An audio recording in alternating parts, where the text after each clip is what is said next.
Alhamdulillah hari ini kita bisa mulai untuk diskusi tentang analisa kebijakan publik. Kemarin mungkin sudah sampai pada peramalan atau perkiraan kalau nggak salah. Nah, hari ini sebenarnya kita harus tugas sebenarnya ada tugas di pertemuan ke-9 ini sebenarnya. Tetapi ini dilewati aja. Hari ini kita akan membahas tentang tantangan global dalam kebijakan publik. Ya.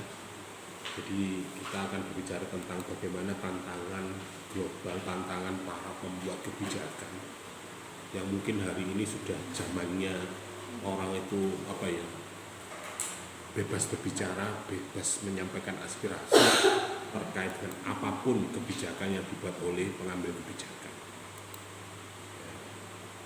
Jadi atau bisa juga bagaimana kita menjawab atas tantangan global bagi kebijakan publik itu. Di zaman sekarang mungkin ada di media sosial atau mungkin kejadian yang hari ini lagi banyak dibicarakan tentang banjir misalnya.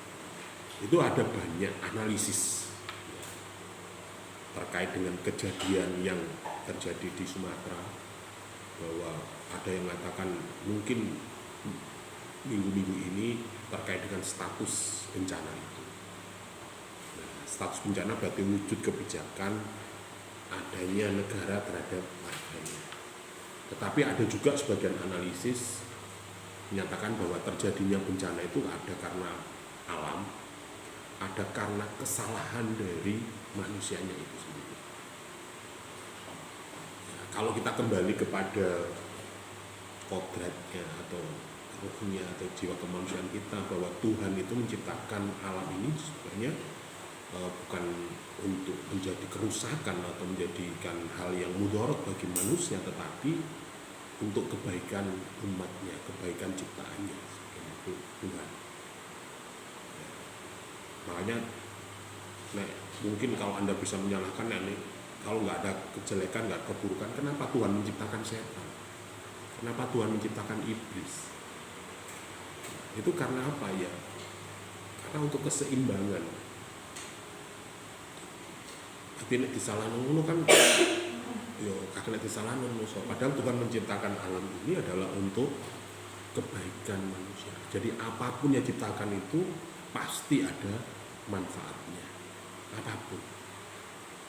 Sebut saja apa saja misalnya, daun atau pohon atau batu atau apapun itu semua ada manfaatnya.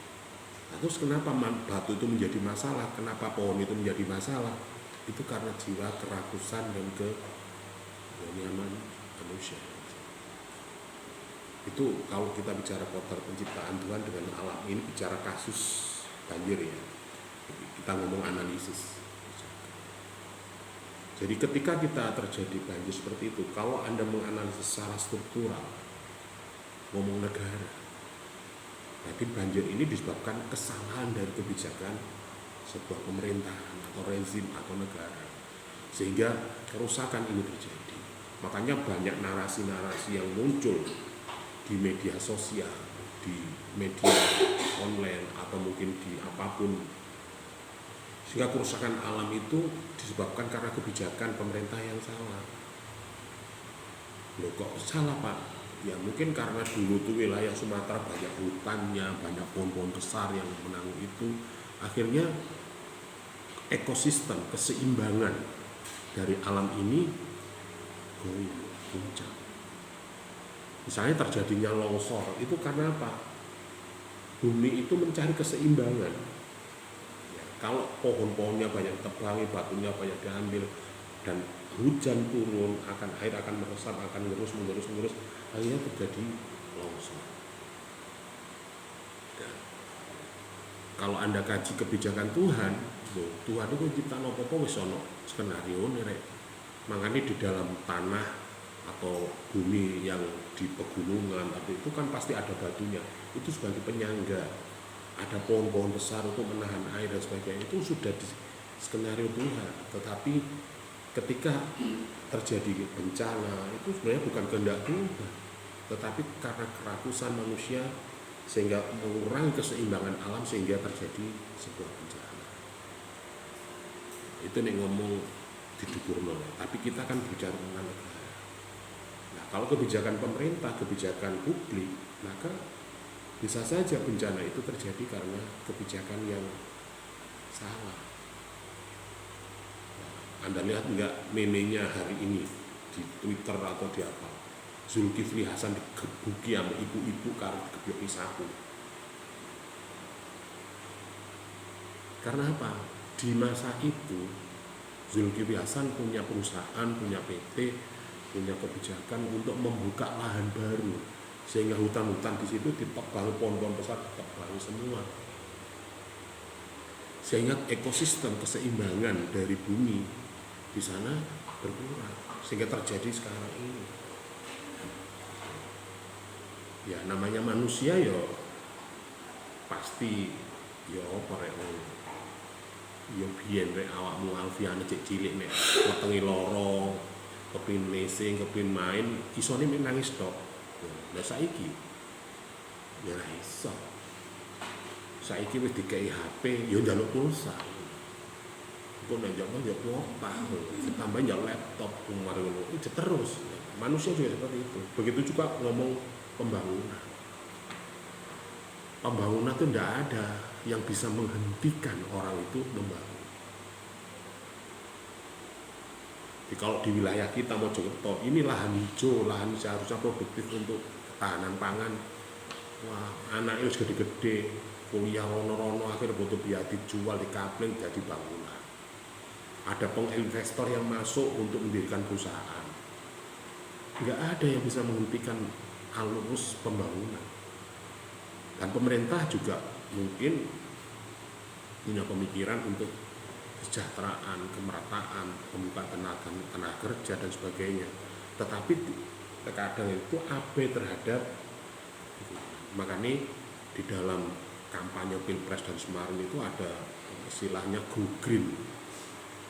Artinya ada harmonisasi alam, boleh Anda melaksanakan program pembangunan, industrialisasi dan sebagainya, tetapi jangan lupakan sehingga ekosistem alam bisa tetap terjaga. Itu harapannya, itu ide pemikiran para akademis, para pemikir-pemikir tentang itu. Tetapi kerakusan manusia terkadang ya lupa rek gitu. Jadi misalnya koyo wong utara sungai, wong kali misalnya Kemlati, Gedek, Dawar. Dulu mungkin orang tua mbah-mbah kita meninggalkan warisan kepada anaknya mungkin berupa lahan, sawah, dan sebagainya. Sekarang enggak. Generasi Z sekarang warisannya gak dijaluk tanah rek. Misalnya Marta, gak jaluk sawah, aku mau nang sawah bu, panas ireng ngono kan. Sampai hasilnya gak nyocok, sampai nyambut gawe 3 bulan hasilnya 3 juta. Lah aku tiktokan, aku affiliate 1 jam, 2 jam, 3 jam soal 3 juta. Artinya generasi sekarang juga spekulasinya, perhitungannya juga nggak sama dengan orang-orang dulu, sehingga keseimbangan itu, kebutuhan itu bisa akhirnya apa? Utara sungai, belikan SK aja. SK apa pak? Pindah di polisi, oke. Tegali itu kabeh, 2 hektar, payu 1 M untuk beli SK 750 juta, selesai. Yang 250 buat beli mobil, beli opo. Akhirnya keseimbangan alam. Lah begitu juga di wilayah Sumatera kemarin seperti itu. Kalau di sini mungkin kecil, kalau di sana lebih besar ya. Makanya keseimbangan tanah di sana, pembukaan lahan dan sebagainya sangat besar. Era globalisasi, era industrialisasi mempengaruhi wilayah di sana. Sehingga banyak pegunungan itu yang dulunya tumbuh pohon sekarang tumbuh villa, tumbuh hotel, tumbuh. Akhirnya ya apa yang terjadi? Kayak Tuhan muring-muring, terus gak peduli hotel, peduli apa, les, ya. Nah, ketika kita ngomong berbicara kebijakan publik, ngomong pemerintah negara, yang kita persoalkan di sini adalah bagaimana analisis, kajian akademik terhadap kebijakan yang dibuat itu. Apakah memikirkan jangka panjangnya efek dari pembangunan itu? Ya untuk jangka pendek mungkin bisa membuat industrialisasi, menampung tenaga kerja, sing asale arek nom itu cekelane arit lek pacul, cekelan ganti laptop, cekelan kerjane sepatuan. Itu yang diharapkan. Yo apa ya nek ngomong globalisasi. Kita tidak bisa menghindari, tapi tidak bisa juga menghindari resiko yang dihadapi atas kebijakan itu. Makanya ketika ngomong kebijakan pemerintah, banyak menyoroti kebijakan-kebijakan di era itu, pembukaan lahan, pemusuhan, sehingga mungkin sekarang lah efeknya, dampaknya sekarang. Ya. Global warming, kalau dulu itu kan ada istilah perubahan cuaca yang karena dipengaruhi ekosistem alam, yang karbon oksigen yang dihasilkan oleh pohon-pohon banyak dikurangi, akhirnya oksigennya berkurang, diganti oleh karbon aktif. Dulu nyalano rokok, padahal sing karbon berbahaya itu adalah dari asap mobil, asap perusahaan, itu yang mengaruhi. Sehingga itulah menjadikan kebijakan yang ini yang kita bicarakan tentang bagaimana tantangan, persoalan pembangunan, persoalan mewujudkan keinginan dan pengaruh global terhadap kebijakan di suatu daerah. Apalagi ngomong paradigma pembangunan, stigma pembangunan. Dikatakan maju, pembangunan itu dianggap ketika bisa mendirikan sebuah bangunan, mendirikan sebuah fasilitas umum yang bisa dikatakan lebih modern. Dalan itu nek dalan cor aspal berarti wis maju. Nah, berarti dalan sing kudu aspal, kudu cor dianggap belum maju. Keindahan itu ketika bangunannya bagus, tempatnya bersih, lampunya gemerlap. Padahal di desa gak ada gak rek. Bagi mbah-mbah kita, sebelum kita, namanya keindahan ini ketika alam, harmonis alam, asri, usahanya terus udaranya sejuk, gak ada kebisingan, itu dianggap indah, kenyamanan. Nah, itu ide pemikiran orang sebelum kita atau generasi sebelumnya. Nah, ada juga pengusaha-pengusaha yang punya visi go green dan sebagainya, akhirnya menciptakan sendiri. Bagaimana kita menciptakan kesejukan, keindahan desa itu, menciptakan alam sendiri. Di tanah, hutan, persawahan itu dibangun sebuah model rumah, villa dan sebagainya, nuansa pedesaan. Nah, itu koyok ngono. Nah, itu padahal generasi sekarang tidak. Saya ini di desa, di apa rata-rata wis yang namanya pembangunan ini ya nek dalan dicor, lampunya bening, omahe gak dinginnya itu bukan dingin karena pepohonan tapi dingin karena kanopi. Ya. Saya ono teras itu, kalau zaman dulu teras itu kan penyejuknya dari beberapa pohon. Ada pohon mangga, ada pohon jambu dan sebagainya. Saya apa? Kanopi kabeh. Asbes ya. Nek ngomong kesehatan piye? Ya harmonisasi ya ada. Nah, terkait dengan kebijakan itu maka banyak risiko, konsekuensi yang kita hadapi sekarang ini. Tapi bencana itu bukan salahnya Tuhan, karena kita manusia.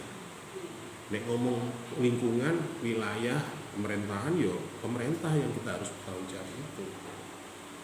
Jadi makanya di dalam sistem perencanaan pembangunan atau kebijakan pembangunan itu harus ada regulasinya, harus ada RT RW-nya, ya, tata ruang wilayah. Sampai hari ini kan ada Kementerian Infrastruktur dan Pembangunan Wilayah yang dijabat oleh Pak AHY. Itu harapannya seperti itu, ada ekosistem keseimbangan alam. Oke lah, kita boleh membangun sesuatu, tetapi jangan lupa ekosistem alam ini juga harus yang kita pikirkan bukan hari ini, anak cucu kita, anak cucu kita. Jadi sampean kalau berpikir ya sampean kita sekarang ya nyaman rek. Tapi gimana anak generasi kita? Apa maneh cucu nanti, kita nanti. Wong kita aja kalau kita bandingkan dengan bapak kita, mbah kita mungkin sudah jauh beda. Ngomong kesehatan, ngomong ketenangan hidup beda. Tetapi zaman akan terus dan terus berkembang. Entah nanti digiles lagi nggak tahu. Ya, kiamat maneh, giles maneh, urip nol maneh. Mungkin juga seperti itu, tapi mungkin kita sudah hilang rek, sudah nggak menangi lagi gitu. Seperti mungkin di negara kita kejayaan masa kerajaan zaman lampau kan ada, bahwa negara Indonesia termasuk negara Atlantis, negara yang super maju lah, karena ada beberapa situs-situs yang diperkirakan beberapa tahun kok wis iso mbangun ngono. Nah, itu artinya bahwa kita pernah mengalami kejayaan modernisasi di era kala itu. Tapi mungkin versinya berbeda dengan kemajuan sekarang. Dan mungkin apakah seperti itu lagi? Nah, ini tantangan global terhadap kebijakan itu, maka ngomong kebijakan itu harus bisa meramalkan, memperkirakan 5-10 tahun ke depan itu seperti apa. Sehingga ketika ngomong analisis seperti ini, ya kira kelebihan sampean itu nantinya adalah bagaimana bisa memprediksi, menganalisis sebuah kebijakan pemerintah atau kebijakan publik yang kedepannya seperti apa. Jadi misalnya Anda nanti jadi bupati, jadi presiden, ojo mikir saiki ya. Apa yang Anda wariskan terhadap anak, generasi anak Anda, cucu Anda. Nek kon ngono saiki ya monggo-monggo saja, tapi ya menemben urusane. Ya tur pasar putumu ya. Nah, tantangan ini membangun itu, contoh yang di satu mata itu bisa juga gimana. Nek wis koyo ngene ya apa? Sapa protes nanti kon ya. Sampai hari ini, sampai perdebatan di tingkat pusat, jangan ditingkatkan statusnya menjadi bencana nasional. Nanti kalau global tahu, investor luar negeri tahu, ini akan mempengaruhi siklus perekonomian yang ada di negara kita. Coba Anda lihat, banyak para analisis, mungkin Unim saja kemarin bicara seperti itu. Kok iso yo, ini bencana tapi harga saham naik. Ya guru ngeroh.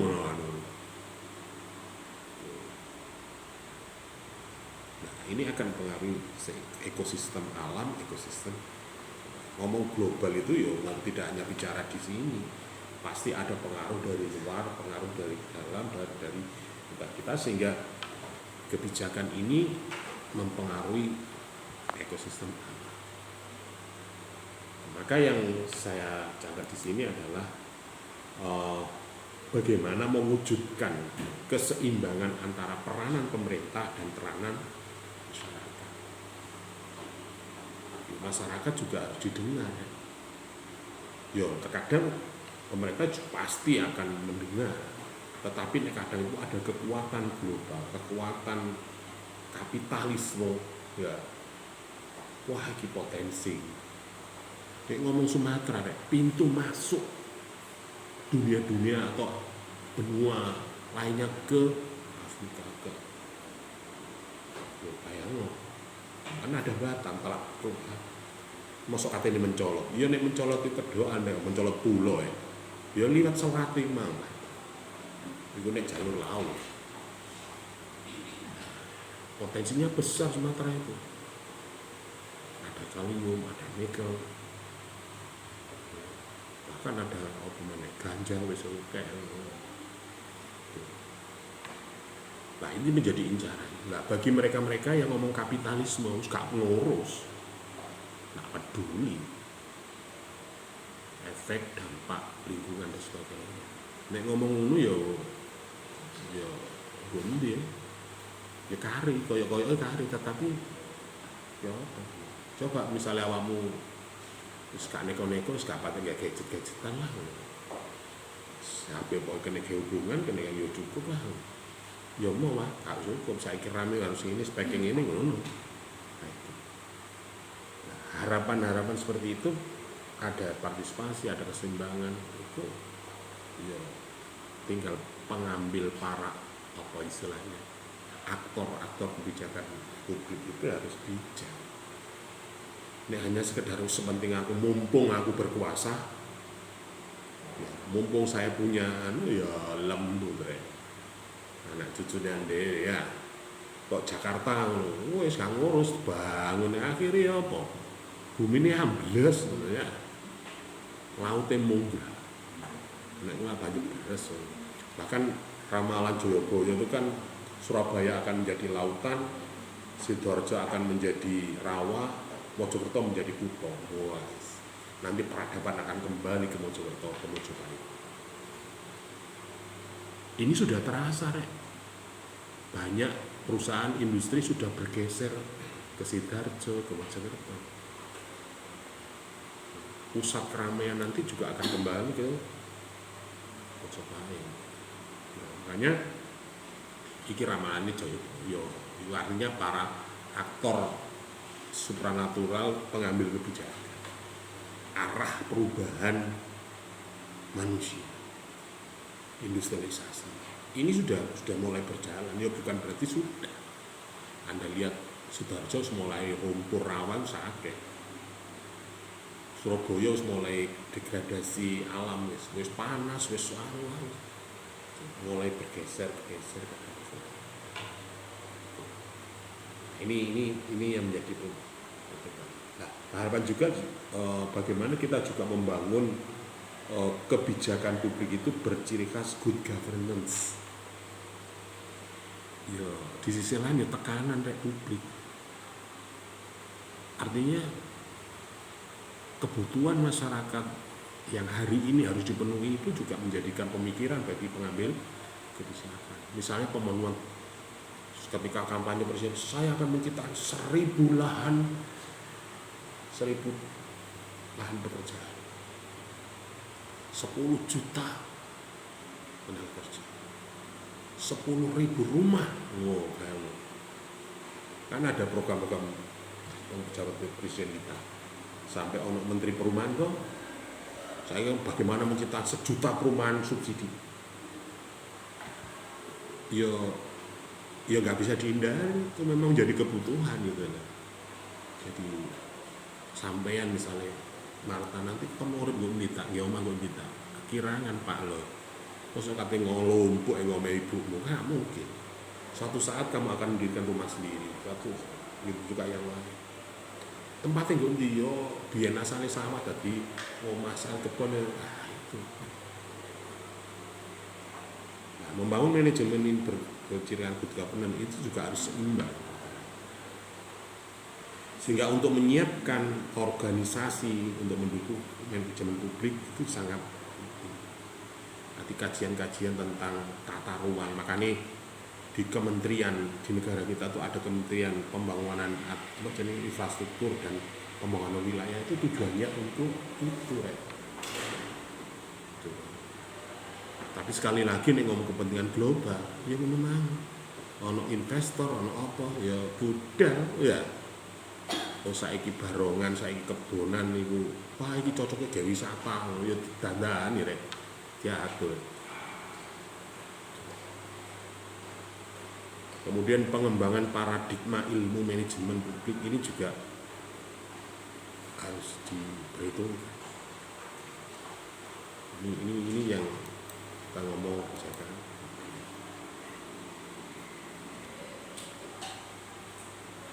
Ketika ngomong kebijakan publik, maka pernyataan politis yang menyatakan kehendak, tujuan, sasaran, alasan pencapaian tujuan ini juga harus benar-benar dipertimbangkan. Sehingga iki koyok pembangunan jalan tol itu kan kadang wis pokoke gak ngurus iki tanah sapa gambar ae iki jalur tran Sidoarjo Lamongan, Sidoarjo Malang wis sret-sret ngene rek. Mbok iki tanah sapa wis urusan mburi. Wong warga yo gampang ya. Tanahmu kelewatan jalan tol dituku sakmene oleh Pak ngono. Saiki misal ngkem lagi kelandasan jalan tol tanah sing biasa dipayu 200 juta dituku sak M. Ketok duit sak M bodal ngono. Bapak wis langsung tak njaluk apa ta? Innova ya wis ayo budal ngono. Padahal Innova ini 5 tahun 10 tahun wis bosok ya. Tanahnya cek anu. Ciri-ciri yang lainnya adalah tindakan yang direncanakan itu harus benar-benar matang. Makanya di negara kita itu ada namanya RPJM, RPG, jangka menengah, jangka panjang, itu harus benar. Nah, misalnya kalau Anda kaji rezimnya Jokowi dan kan SBY, Jokowi, Prabowo, kenapa SBY rencana kok sehingga menarik tok lah, cek di simpatis dulu tok. Tapi gak ada wujudnya, gak berani eksekusi. Yang berani eksekusi Jokowi.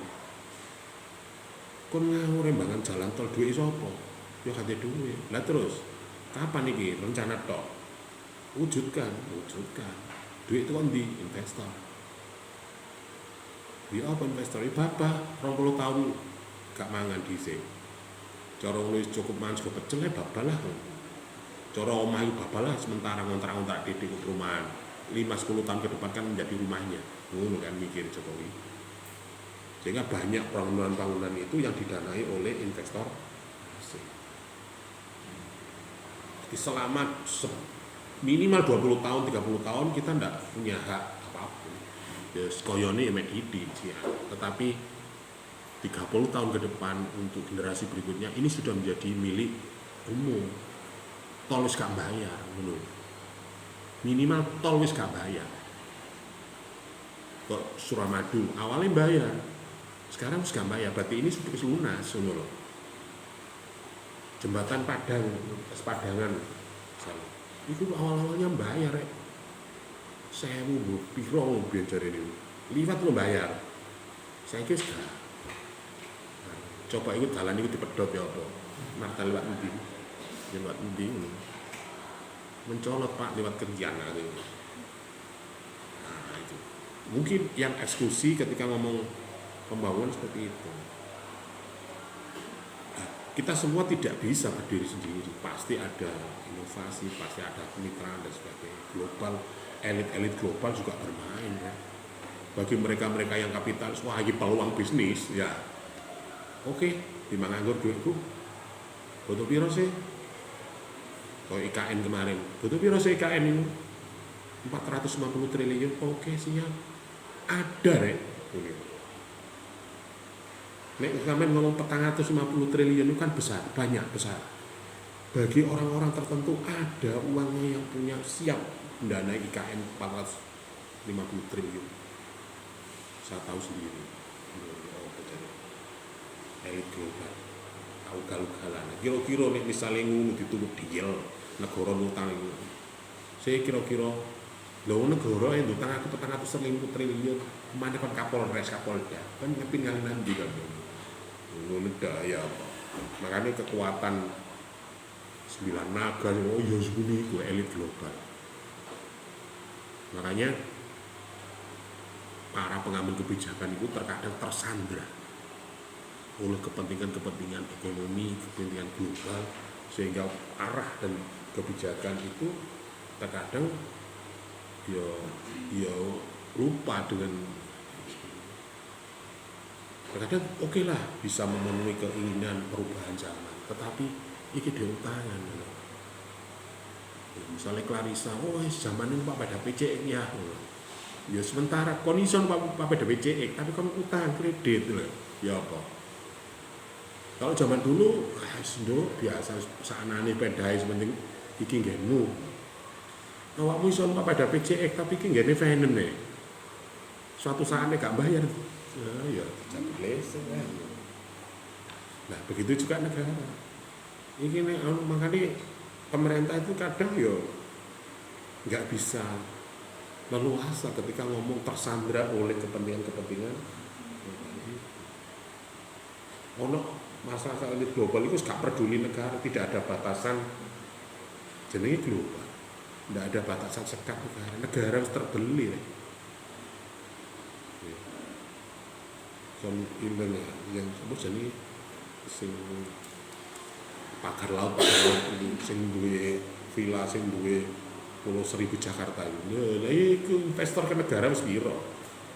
Wis, bah aku nyalon presiden, ya siap untuk pirang triliun. 50 triliun cukup Pak? Cukup. Lho, nek wis dadi ya apa kan? Dia nek nggo desa. Ya, saat Rejo misalnya. Gufron, bagi lurah, iya. Iya, gampang. Iki lho duit 500 juta. Cukup Pak? Cukup Pak. Cukup. 500 juta enggak tadi lurah. Rame cangkeme teflon 1 juta, mari ya. Iku lah. Sehingga efek dari itu bisa menimbulkan efek yang positif, yang negatif. Bahkan saiki lho ono sing memuji Belanda.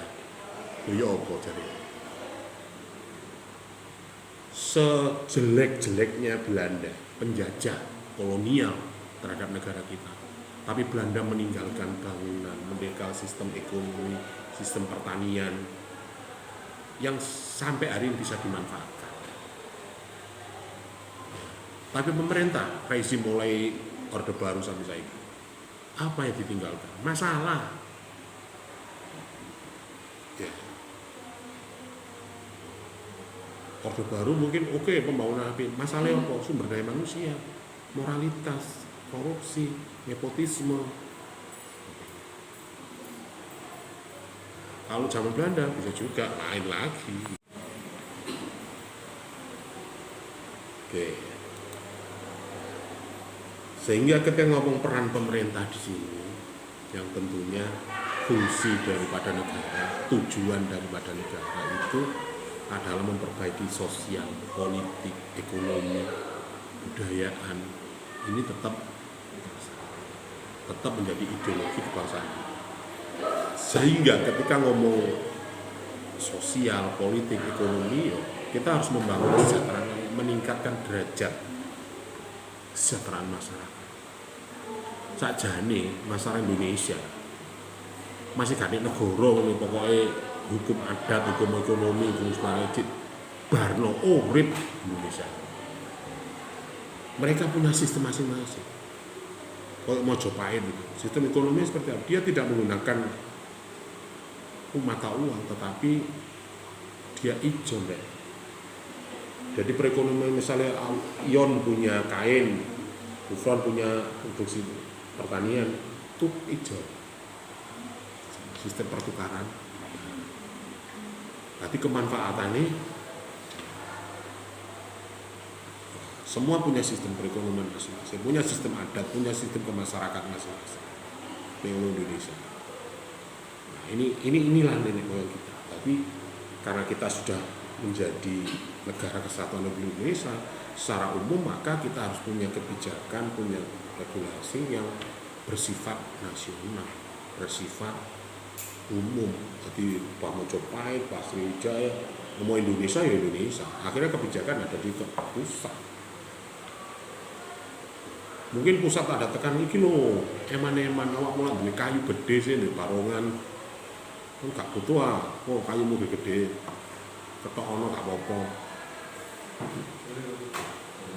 Tapi yo jangan lupa tanduran meneh. Tapi kan beda deh, kayu itu umurnya ratusan tahun nandur maneh. Ya guru sampe gede delok nalas lagi. Kae umur 10 tahun, 15 tahun ya wis ditebangi maneh. Ono yen mau jati sing usianya 50 tahun. Paling ya 20 tahun, 10 tahun itu dibuat maneh. Tebangi maneh ya. Nah, peran pemerintah dari sosial, politik, ekonomi, harapan bisa mensejahterakan, ada yang menciptakan kegagalan pasar. Artinya peran pemerintah itu kadang terwujud karena mekanisme pasar, kebutuhan global. Itu mangore. Wit kayu jati, produksi kayu itu hanya ada di Indonesia. Wah, man larang yo. akhirnya potensi yang ada di Indonesia, sumber daya alam yang ada di Indonesia, ya gak salah dimanfaatkan. Minimal salah timbangi iuran, timbangi urunan ya. Wis didol ae, ditebangi tanduri maneh ya, karepe ngono. Nandur guru gede bencana wis teko. Selesai. Ada juga kegagalan di bidang distribusi pendapatan. Jadi kegagalan di pendapatan itu ada kelompok-kelompok interest group, kelompok kepentingan, kelompok status quo, kekuasaan yang menguntungkan diri, keluarga, dan kolega, bahkan ini ngomong kepentingan partai politik. Dan terakhir kemarin yang diserang bukan partai politik, ormas keagamaan dan perguruan tinggi. Sampai dumdumane lho kawin ngono. Di ormas NU Muhammadiyah, wis kon tak kei tambang kok ngelola sumber daya alam. Sampai kampus lho kate dibagi barang. Jadi perusahaan kampus itu boleh mengelola tambang. Sampai menit. Nah, distribusi seperti ini juga akan menjadi persoalan. Nah, nek saiki perguruan tinggi dikai kewenangan untuk itu ya apa idealisme nih. Kawani ngene. Orang begitu juga ormas. LSM dan sebagainya. Ya itu. Makanya ormas dan sebagainya menjadi perebutan. Kaya NU ini ki malah goyah ya. Sing biasa ngurusi umat semule oleh berkat tok ya. Lho dadi pejabat NU iku oleh komisaris masih gak oleh bayaran teko wong tapi pendapatan dari oleh. Yo ning ngomong tambang yo jelas ditambang ya. Makanya elit-elit ormas-ormas di pusat itu yo gede-gede ya penghasilan.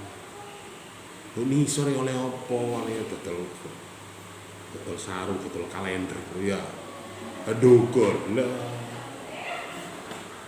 Nah ini distribusi banyak kelompok kepentingan di pemerintahan kita pasti ya tidak jauh dari orang-orang terdekatnya, baik keluarga, kolega. Makanya kalau partai politik ya. Ini aku mari dari ketua partai politik, ini ya anakku ngomongin ayo sopo duduk mana partai politik sing gak ngono yang bener-bener kader, bener-bener paling lah ngono. Ini mari aku dari ketua partai, dari bupati, ini ya anak turunku mbok iki jarene kon ganti nasab wali, ganti nasab bupati, nyalon bupati kamu mungkin jadi lah jare demokrasi ini demokrasi ini. Pak Harto jarine yo tetep SBY yo tetep Gus Dur yo ya ngomong Jokowi lho sono mbok nek Prabowo sapa sing diemeno yo adikne yo ya. Fungsi umum dari pemerintah itu adalah menciptakan rasa aman seharusnya, menyelenggarakan hubungan diplomatik, hubungan pemungutan pajak. Iki nek pemerintah umum ngene iki. Wis gak apa-apa kan seperti pajak yang mlebu. Makanya pemerintah itu kadang bahasanya adalah kalah menang nyiri. Jadi, kon gak apa-apa ya, tapi kon gak apa-apa pokoknya kon bayar pajak selesai. Kayak pemerintah kota, lho. Wah, wifi. Yo, gawe wifi masalah kabel gak apa-apa, tapi setara deh. Gak setara pedot. Ini kan pemerintahan terakhir kan itu ya. Yo, encen yo perlu tertib. Oh, apa Indonesia gak dipungut, ya ngomong keadilan selain ini ngomong wilayah udara, bumi, langit, air ini kan sebenarnya untuk umat.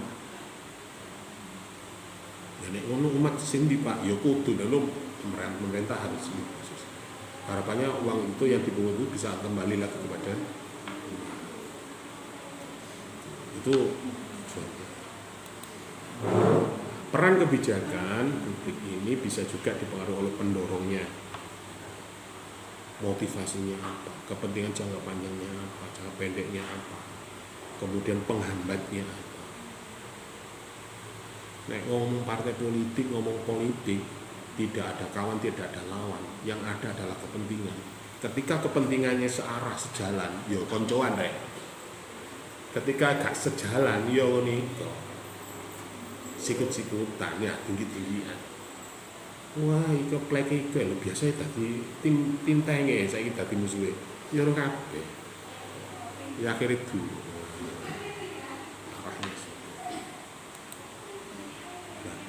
Ngomong hakikat kebijakan itu harus ada policy demand, tuntutan kebijakan apa, artinya kebutuhan yang mendesak itu apa yang harus dipenuhi. Saiki ketahanan pangan, ya apa sih maksudnya ngomong ketahanan pangan, bener tak ngomongin kelaparan ya. Ya, bapak ya, kalau dilihat keseimbangan alam bisa juga lahan itu menyempit. Ngomong gue Jawa, ngomong gue desomu ya wis. Kira-kira lahan pertanian sekarang berkurang atau bertambah?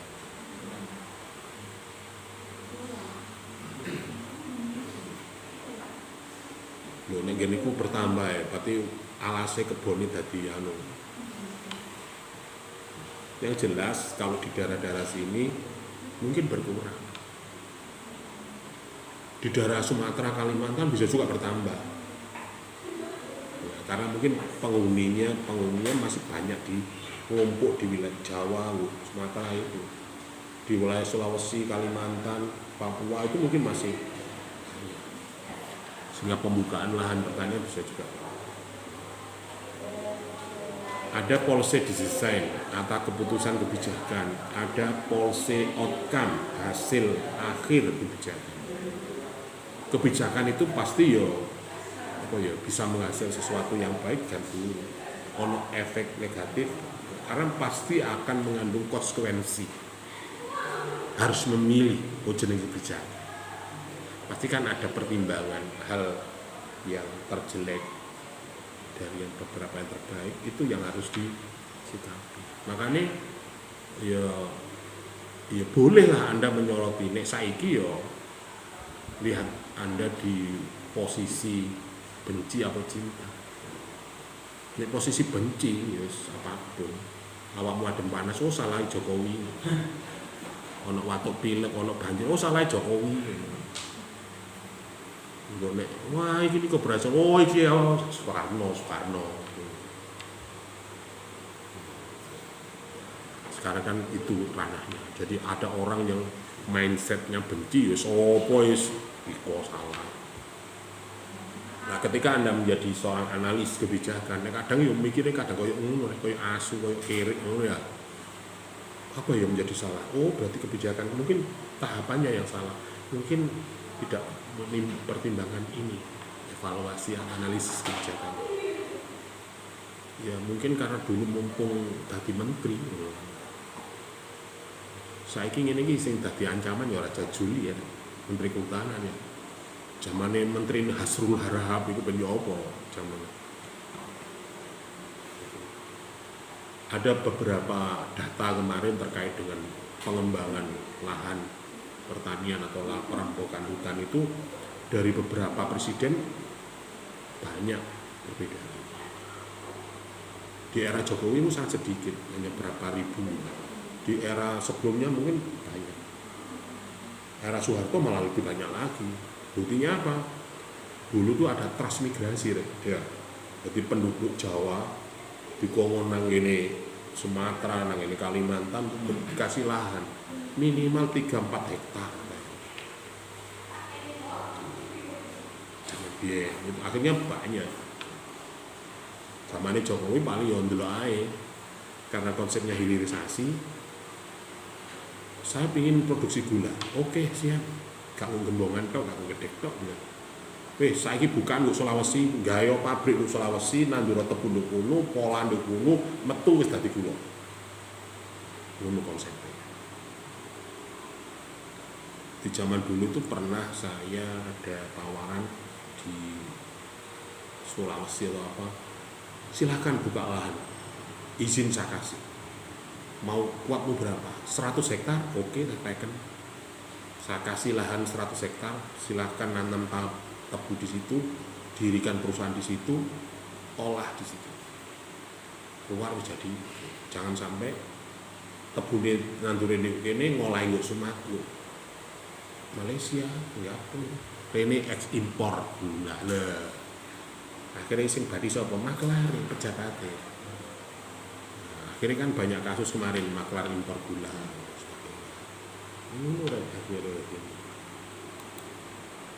Nah, di dalam analisa kebijakan publik itu bisa juga dibuat upaya-upaya menanggapi kepentingan dari berbagai kelompok atau tawar-menawar, kompromi, negosiasi.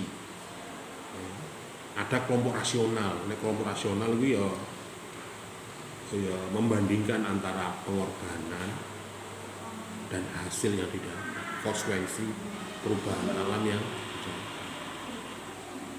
ya, sama halnya itu tadi yang awal saya katakan, tak kon njaluk Tegal 2 hektar apa tak tukono SK-e sembasno SK mawon ya SK apa ya nek gak lurah ya cari atau polisi atau apa lah Kak.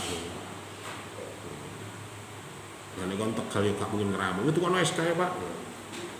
Lah kok duit ya wae gampang dadi pejabat 2 tahun 3 tahun balik Pak ngono. Itu genset hitungane ngono rek matematikanya. Nah, ini ada kelompok-kelompok di dalam kebijakan ketika Anda melihat situasi itu bisa ada kelompok kepentingan, ada kelompok rasional, ada kelompok elitis, ada kelompok inkremental. Jadi model kebijakan itu bisa dipengaruhi oleh kelompok kepentingan, ono rasionalis, ono elitis, ono inkremental. Kalau elitis itu kepentingan daroni mencerminkan kehendak nilai sekelompok kepentingan yang berkuasa. Jadi Anda apa sih kalau masuk ke ranah politik? Karena kamu mungkin punya lembaga, karena kamu punya perusahaan, karena kamu punya lahan dan sebagainya. Sehingga kamu masuk ke dunia politik, mempengaruhi kekuasaan, mempengaruhi kebijakan. Nah, nek kon menjadi politisi, apa sih perjuangan atas nama rakyat endi awakmu dhewe kelek. Yang jelas mereka yang mau terjun dalam politik pasti di belakangnya ada kepentingan secara elitis. Prabowo lapo ngono lho, lahane Kalimantan sambrah brek. Iki kok nek misalnya ganti kepemimpinan, wah diambil alih atau kebijakan ngambil. Ojo ada ngomong Mojokerto ya. Kenapa sih Bu ini dijadikan bupati? Ini kok bojone bupati? Ya karena melindungi aset-aset yang utamanya di utara sungai. Bapak wis utara sungai Podolore kali kan masalah ya. Makanya ini pemilihan bupati sing menang ya bukunya siapa? Terlihat karena apa? Banyak investasi keluarga mereka yang ada di utara sungai. Karena utara sungai adalah target pembangunan kawasan industri 2 di wilayah Kabupaten Mojokerto. Menit tadi wong kaya raya wong ora kali ini. Agak industri, agak perusahaan, agak. Karena apa itu mah lho, Jayabaya jarene Surabaya jari lautan, Sidoarjo jari rawa. Ngalih perusahaan, tanah, gaya pabrik, gaya hukum lagi, gaya undawan, gaya. Lihat perkembangan industrialisasi di wilayah utara sungai. Gitu biyen ndawar iki Jatirowo, biyen gak ono pom bensin saiki wis ono pabrik baja, ono apa, wis mulai omane udara kemlaki. Interchange. Wis mulai berdiri perusahaan-perusahaan yang dulunya hutan, dulunya sawah. Itu kelompok elitis. Kalau inkremental ini kebijakan yang tambal sulam. Artinya ya bisa melanjutkan kebijakan yang lama, bisa meneruskan, bisa melindungi, bisa. Jadi koyo ini kan celaton terkait dengan Bandara Morowali. Wes. Iku lho akhirnya nek ngomong kebencian ya sing salah Jokowi ya. Tak barang ditelis lho. Tahun piro iku. Nah, kalau Anda bisa memahami analisis kita itu nek ngomong di arah politik, sampeyan cepet nganalisis ini. Oh kuncine iki. Ini kelompok iki. Nah.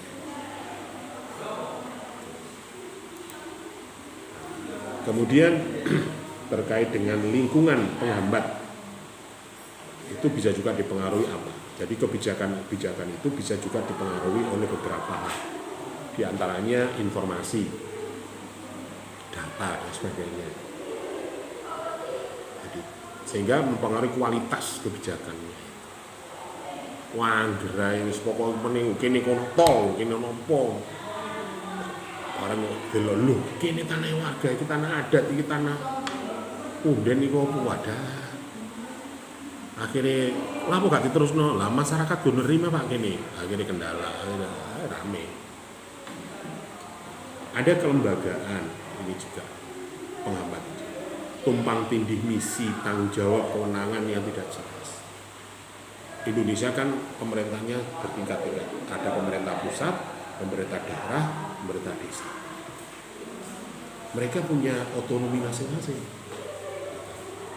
Sing desa tertentu ku semua aku desa bareng ngene ae.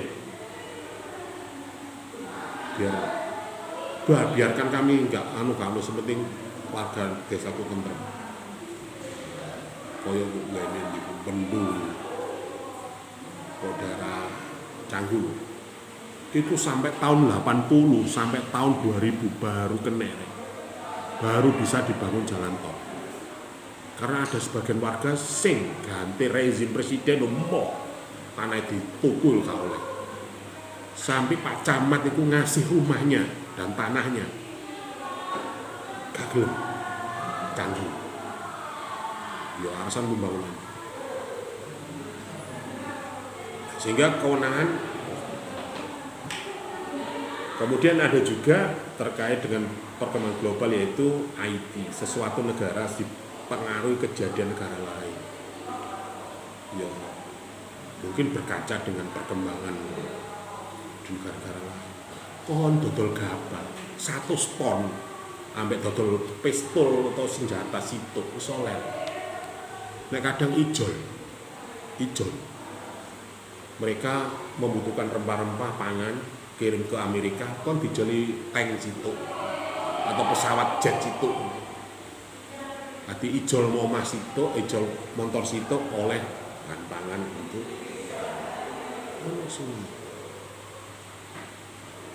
Negara kita itu mungkin kelebihan di pangan waktu itu. Jadi mereka, makanya kenapa negara Amerika, negara Irak, negara Israel kuat. Kulo dodole gak dodol panganan rek. Dodole senjata, pesawat. Ngono niku. Lah kok dodol panganan niku mang sekene 100 ton kuno mek. Cara dagangan ngono kuno pirang-pirang red track ya kene mek nggawa sepeda motor gonceng kresek men. Makanya Amerika kuat kok ya dodol senjata ya.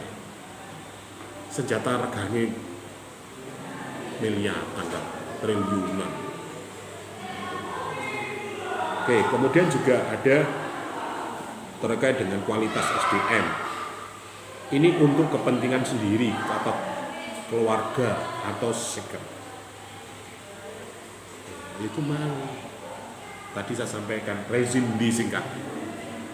Kan nepotisme.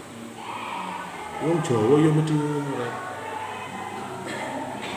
Nek ngomong negara politik mesti kan ya semua umat.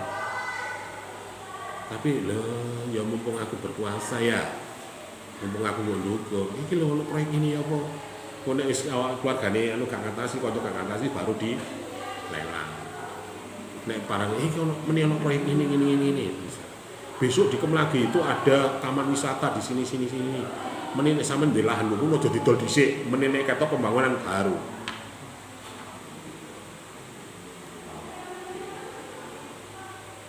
Ada juga terkait dengan budaya masyarakat. Jadi komunikasi sosial vertikal horizontal ini juga akan. Dan terakhir kondisi politik, birokrat, sosial, interest group, kekuatan politik, kekuatan partai politik di negara kita, sing kuat sosialis apa religius apa wis. Nah, ini akan saiki misalnya negara dikuasai oleh plat merah, partai merah, ya apa tadi? Negara dikuasai plat biru, ya apa? Negara dikuasai oleh plat hijau, ya apa? Anda bisa dari beberapa rezim mungkin Anda bisa mengalami. Mungkin Orde Baru warnanya kuning ya, kuning rek. Bukan partai politik ini Pak, golongan karya. Baru zamannya pasca reformasi merah, PDI, nasionalis, abangan, ya premanisme wae. Biru, partai biru, SBY dan sebagainya, kaya santun, murine cus. Oke, ijo yang ngono, sawangane kaya guyub rukun tapi ya royoan kancane dhewe. Mbok nek saiki warnane apa ya? Merah putih.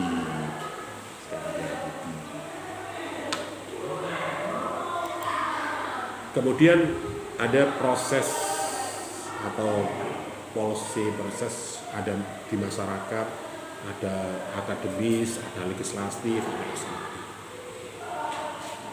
Nah, akademis itu harapannya seperti kita itu objektif. Mestinya itu yo kepentingan jangka pendek oke, jangka panjang juga. Artinya ya harus seimbang, tetapi kajiannya harus benar-benar akurat pas. Misalnya kalau Anda menganalisis tentang MBG, ya nek ngomong contoh mungkin bisa dikatakan dia butuh ya gak butuh Pak. Artinya klaster sekolahan, kondisi ekonomi masyarakatnya ya gak melarat-melarat nemen, ya gak suge-suge nemen. Sehingga ya wis oke lah, jalan saja. Tapi di daerah-daerah tertentu memang sangat membutuhkan ya. Ada sebagian daerah tertentu tidak membutuhkan. Bahkan mungkin sudah bisa dikatakan kualitasnya jauh dari yang sudah disediakan oleh keluarganya masing-masing. Wong di kene ada sebagian wilayah MBG ya hanya seremoni yang mari ditampani yang mau dadai dhewe kok boleh gak dipandu sekolahan. Kalau ceken nang SD coba Anda riset di SD atau sekolah negeri atau swasta yang waktu pembagian MBG. Wis aja komentar, wis tetene. Mulak minum-minum macam-macam. Ono ngene iki penimpitan gizi ya gizi gurune rek. Karena Pak Gurune ya ditarget gitu. Harus diserap. Tapi nek diserap arane lho gak dipangan, Pak. Iku nggo wadah lho kadhe gak mulai. Makane gurune yo ndelok menune MBG. Kok nek gak percaya dunia nang ngene kanca guru-gurumu SD TMI menune menu MBG. Lah apa buka MBG? Lah piye wong arane gak doyan nek Pak. Masuk kate digua. Ya digo mulai Pak.